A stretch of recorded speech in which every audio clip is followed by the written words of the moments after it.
સૌરાષ્ટ્ર માર્કેટયાર્ડમાં જ્યાં સિઝન પ્રમાણે લાલ ડુંગળીની આવક શરૂ થઈ છે અને મોટી માત્રામાં જે માર્કેટિંગ યાર્ડમાં લાલ ડુંગળીની મોટા પાયે આવક નોંધાઈ છે, ત્યારે ભાવનગરની વાત કરીએ તો ભાવનગરના મહુવા માર્કેટિંગ યાર્ડમાં લાલ અને સફેદ ડુંગળીની ધરખમ આવક થઈ।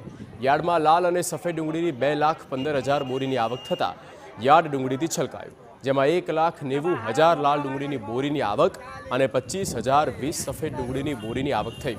ડુંગળીની ભરપૂર આવક સામે 550થી 700 સુધીના ડુંગળીના ભાવ નોંધાતા ખેડૂતોમાં ખુશીનો માહોલ જોવા મળ્યો। મહત્વનું છે કે સમગ્ર સૌરાષ્ટ્રમાંથી ડુંગળી પકવતા ખેડૂત ડુંગળી વેચવા માટે મહુવા યાર્ડમાં આવે છે। માર્કેટિંગ યાર્ડ ડુંગળીથી છલકાઈ જતા યાર્ડ દ્વારા 200 વીઘા જેટલી અલગ જમીન ભાડે રાખવામાં આવી છે। આજે મહુવા યાર્ડમાં ડુંગળી યાર્ડ છલોછલ ભરાઈ ગયું છે। સૌરાષ્ટ્ર પંથકમાંથી પુષ્કળ પ્રમાણમાં ડુંગળી આવી છે। લાલ અને સફેદ ડુંગળી 2,15,000 થેલાની આવક થઈ છે। આજ રોજ મહુવાની અંદર સફેદ તથા લાલ કાંદા મળીને કુલ 2,15,000 કટ્ટાની આવક થયેલ છે।